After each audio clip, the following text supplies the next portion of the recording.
Opening Statement of Dr. Fiona Hill to the House of Representatives Permanent Select Committee on Intelligence, November 21, 2019.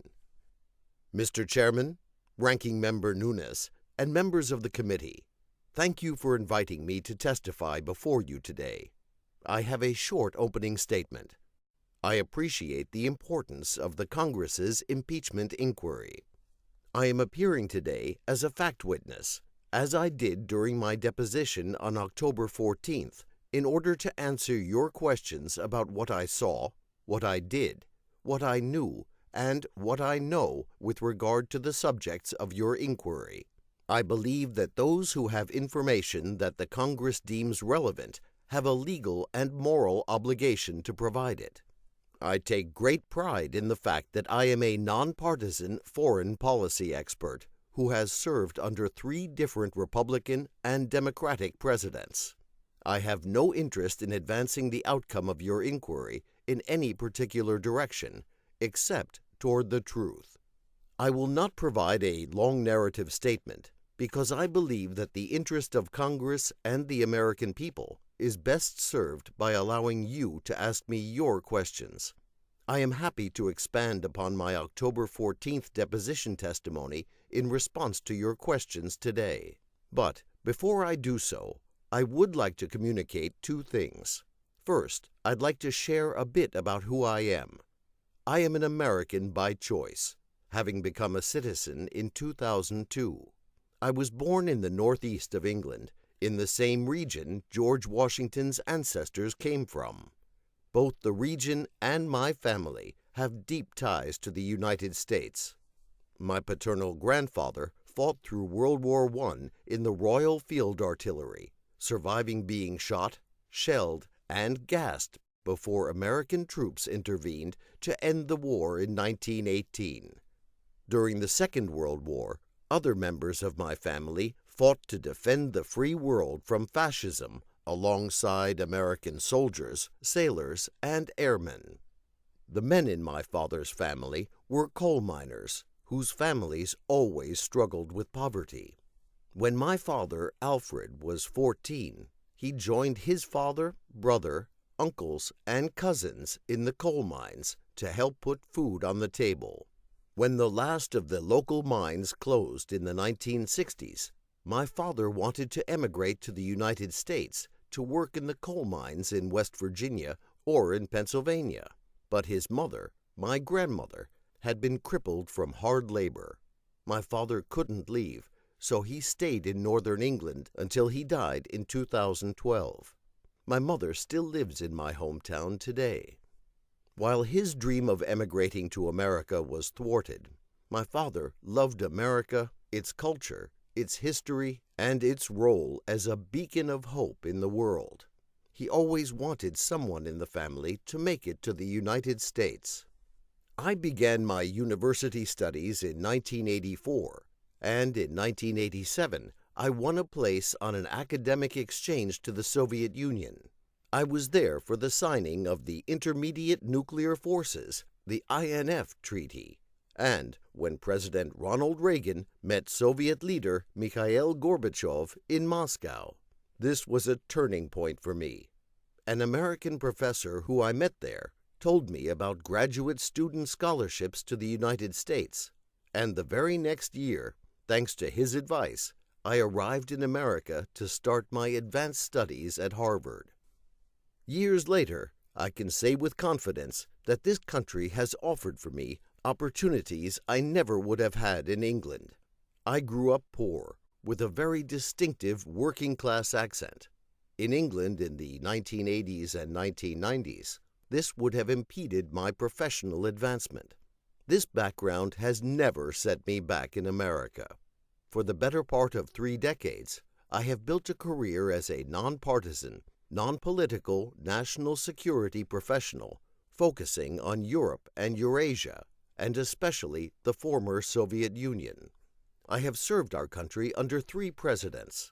In my most recent capacity under President Trump, as well as in my former position of National Intelligence Officer for Russia and Eurasia under Presidents George W. Bush and Barack Obama. In that role, I was the intelligence community's senior expert on Russia and the former Soviet republics, including Ukraine.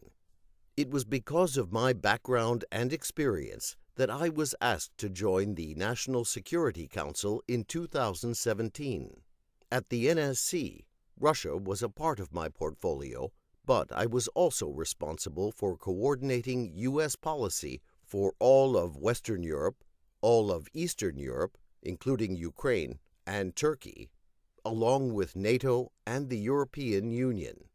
I was hired initially by General Michael Flynn, K.T. McFarland, and General Keith Kellogg, but then started work in April 2017 when General McMaster was the National Security Advisor.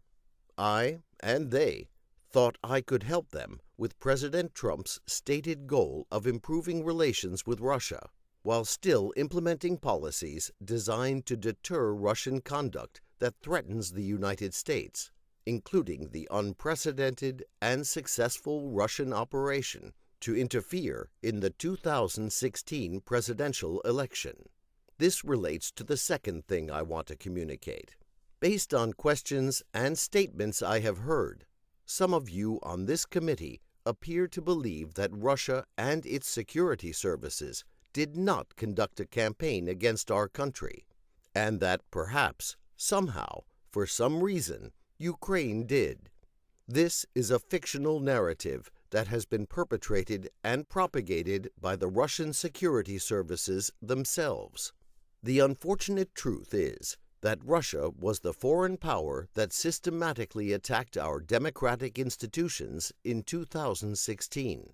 This is the public conclusion of our intelligence agencies, confirmed in bipartisan congressional reports. It is beyond dispute, even if some of the underlying details must remain classified.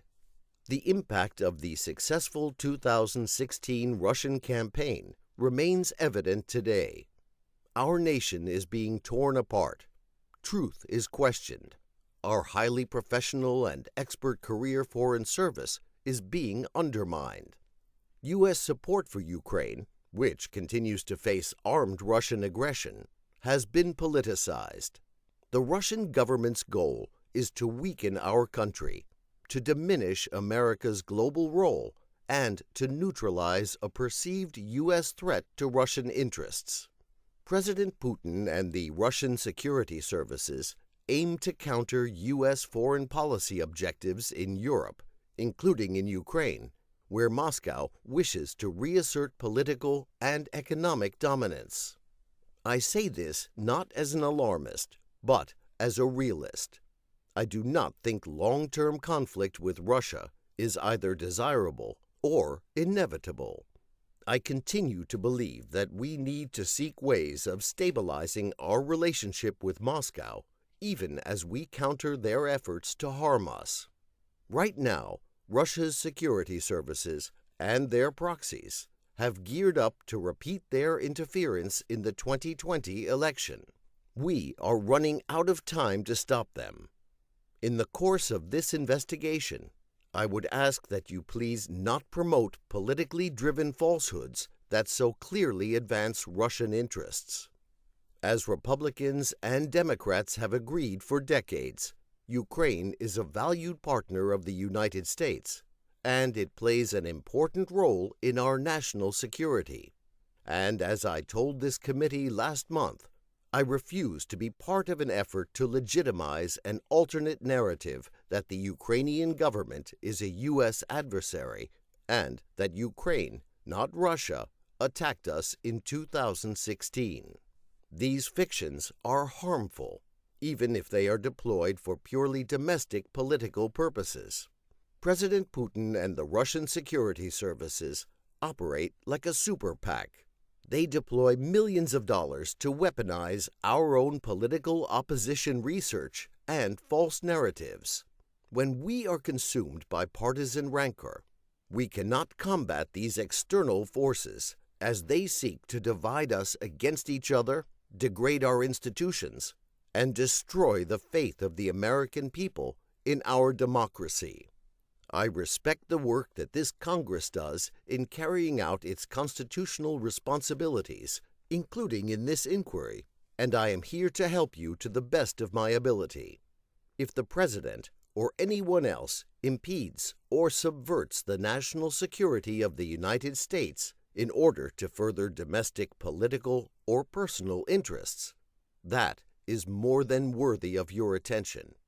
But we must not let domestic politics stop us from defending ourselves against the foreign powers who truly wish us harm. I am ready to answer your questions.